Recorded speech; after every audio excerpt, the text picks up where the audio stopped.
రామ్ గారు నిర్వహిస్తున్న happy money visualisation 2.0 లో మీరు జాయిన్ అవ్వాలనుకుంటున్నారా? కింద నెంబర్లని సంప్రదించండి.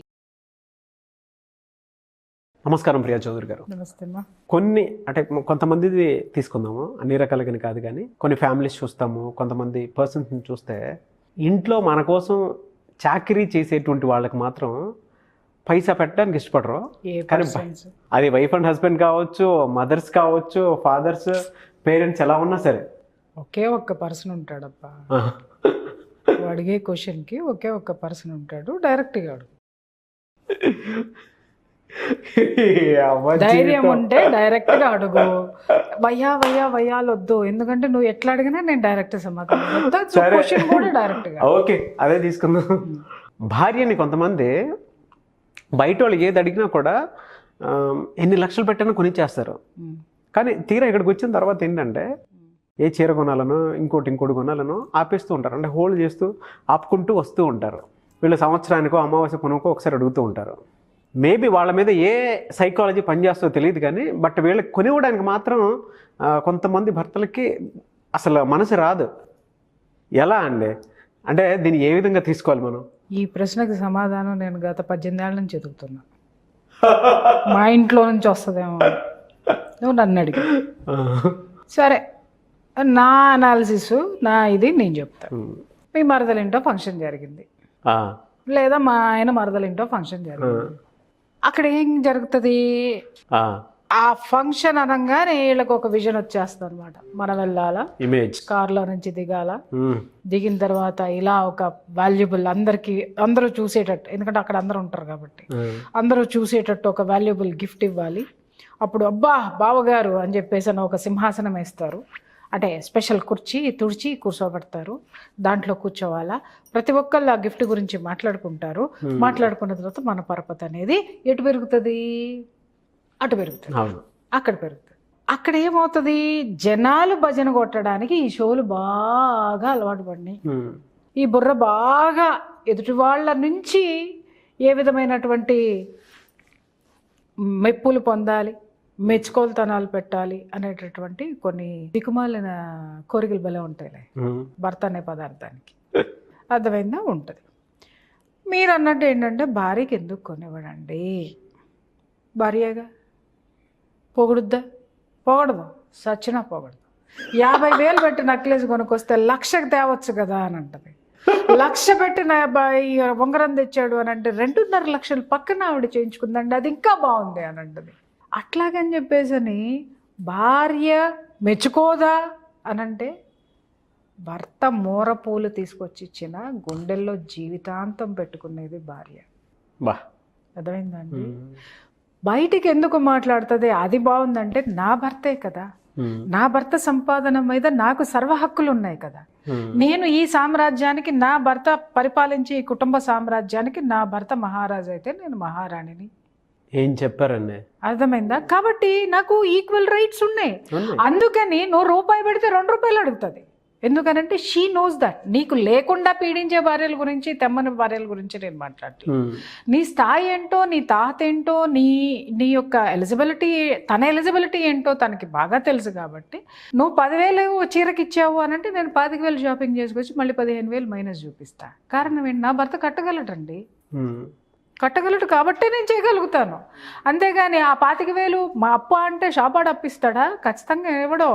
ఏ ఇంట్లో ఖర్చులకో లేకపోతే ఇంకో దానికో ఇచ్చి ఖర్చు పెట్టేసుకుని వచ్చి చక్కగా కూర్చొని అయిపోయినాయి అండి ఇంకో 15,000 అంటే ఖచ్చితంగా ఇస్తాడు. It's not a burden. అట్లాగే ఒక నగ కొనుక్కున్నారు, సరేలేవే 1,00,000 రూపాయలు శాంక్షన్ చేస్తున్నా, పుట్టినరోజుకి ఏదైనా సరే కొనుక్కో అనగానే 1,50,000 లేదా 2 లక్షలు వచ్చి చేరు. ఎందుకు వచ్చి చేరుతుంది అనంటే 1,00,000 రూపాయలు పెట్టి ఆ చిన్న వస్తువు, అమ్మో మా ఆయన బడ్జెట్ 1,00,000 ఇచ్చాడండి, దీంట్లోనే కొనుక్కోవాలండి అనేటటువంటి భార్య యొక్క యాటిట్యూడ్ ఎందుకు అలా ఉండిపోతుంది అని అంటే వీడు డిక్టేటర్ అయితే. 1,00,000 కొంతమంది ఉంటారు సార్, 1,00,000 అంటే 99,999 రూపాయలు కొన్నా ఊరుకోడు. 1,00,000 ఒక్క రూపాయి పడినా కూడా ఊరుకోడు. రూపాయి తగ్గినా ఊరుకోడు, 10 పైసలు ఎక్కువ పడినా ఊరుకోడు. కాబట్టి అదే దాంట్లో కొనుక్కొచ్చేవాడు ఇంట్లో డిక్టేటర్. అలా కాకుండా జస్ట్ అవును కదా, ఎస్ అతనికి కట్టేటటువంటి కెపాసిటీ ఉంది అని అంటే సరే ఈ వస్తువు కొనుక్కుంటే ఇది భవిష్యత్తులో ఉపయోగపడుతుంది కదా. లేదు, ఈ పట్టు చీర చాలా బాగుంది, పలానా పెళ్లిలో కట్టుకుంటే నా హోదానే కాదు, నాతో పాటు నా భర్త యొక్క గొప్పతనాన్ని కూడా నేను అక్కడ చూపించుకోవాలి.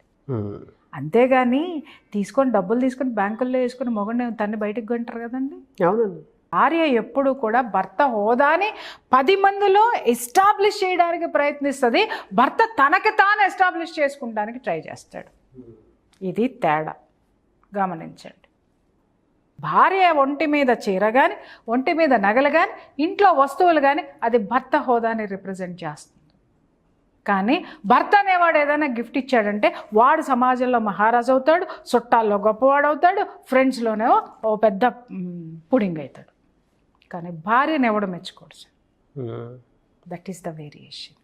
చాలా పెద్ద లాజిక్ కదండి. అందరూ ఏంటి అని అంటే, అమ్మ పెళ్ళానికి ఎంత పెట్టినా తృప్తి ఉండదు, ఎంత పెట్టినా తృప్తి లేని భార్యలు ఉన్నారు సార్. లేరని నేను అడగను. పీడించి హింసించి తీసుకునే వాళ్ళు ఉన్నారు. నేను మన వాళ్ళ గురించి మాట్లాడుకోవాలి. ఆత్మ సంతృప్తితోటి ఏది ఇచ్చినా, నేను చెప్పాను కదా, మూరపూలు ఇచ్చినా కూడా మా ఆయన ఎప్పుడో నా పెళ్ళైన కొత్తలో మూరపూలు తెస్తే నాకు ఇంకా గుర్తుంది. అంటే ఇప్పుడు దాకా తీసుకురావట్లేదనా? అవే అంటే ఆయనకి టైం ఉండదు, నాకు ఒక తీరిక ఉండదు.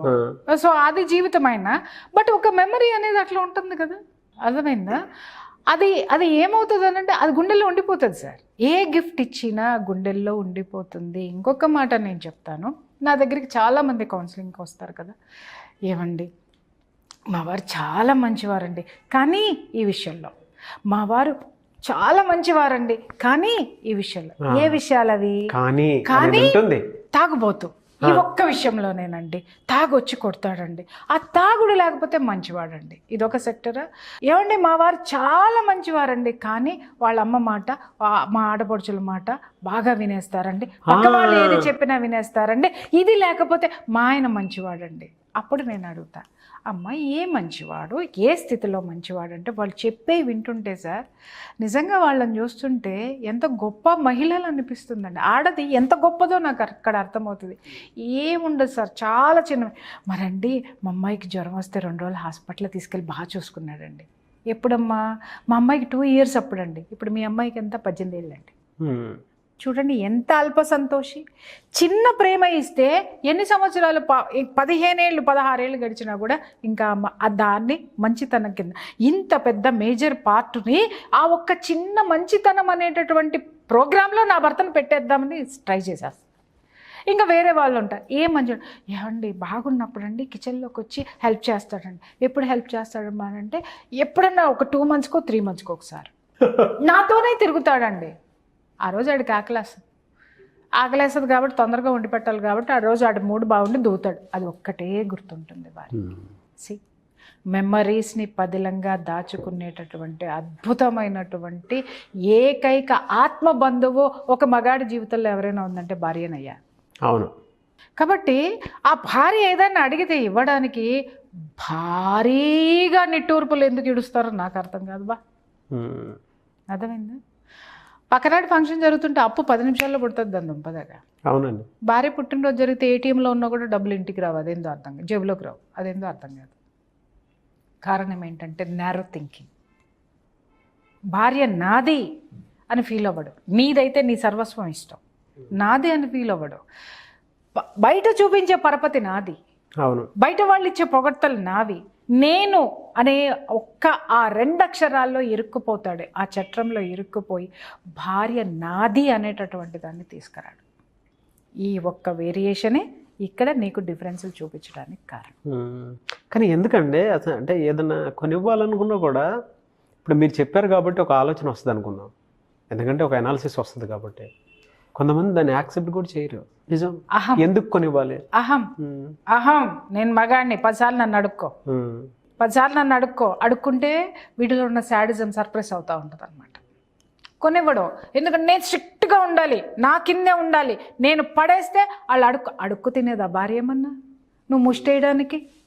అరే నువ్వు లక్షలు సంపాదించినా, కోట్లు సంపాదించినా, లేకపోతే 10,000 సంపాదించినా, 25,000 సంపాదించినా, 25 కోట్లు సంపాదించినా, ఎంత పరపతిని సంపాదించినా నీ భార్య నీకు ఇచ్చినటువంటి వెసులుబాటు, నీకు ఇచ్చినటువంటి సహకారం అనేది మర్చిపోవద్దు. ఇప్పుడు నీ జేబులో 10,000 పెట్టి పక్కవాడికి గిఫ్ట్ కొనిచ్చే స్థాయి, నీ జేబులో 10,000 భద్రంగా ఉన్నాయంటే నీ భార్య 10,000 జోలికి రాకుండా నీకు ఏ విధమైనటువంటి సహకారం అందిస్తే ఆ 10,000 నువ్వు స్వతంత్రంగా ఖర్చు పెట్టుకుంటున్నావు. ఎందుకు అనాలిసిస్ చేయవు భార్య పట్ల? రాజకీయాల గురించి గొప్పగా మాట్లాడతాడు ఈ పెద్ద మనిషి, సమాజంలో ఏం జరుగుతుందో మాట్లాడతాడు, సమాజాన్ని ఉద్ధరించేటటువంటి ఆలోచనలు చేస్తాడు, పక్కవాడిని ఉద్ధరించేటటువంటి ఆలోచన చేస్తాడు. నీ భార్య మనసులో ఉన్న కోరికని తీర్చాలి అనేటటువంటి జ్ఞానం ఎందుకు ఉండదు? ఎస్. ఎందుకంటే ఇది నాదే అని ఫీల్ అవ్వడు. అదంతే, అది పక్కన పడి ఉంటుంది అంతే. బా ఎగ్జాక్ట్లీ. నేను కొనిచ్చినా కొనివ్వకపోయినా అది పడి ఉంటుంది. దాన్ని నేను లెక్క చేయాల్సిన అవసరం లేదు. కట్టు బానిస అని ఎవరైతే ఫీల్ అవుతారో అలాంటి వాళ్ళు ఇలాంటివి చేస్తారు. That's it. అవునండి. Thank you so much Priya Chaudhary గారు. Thank you.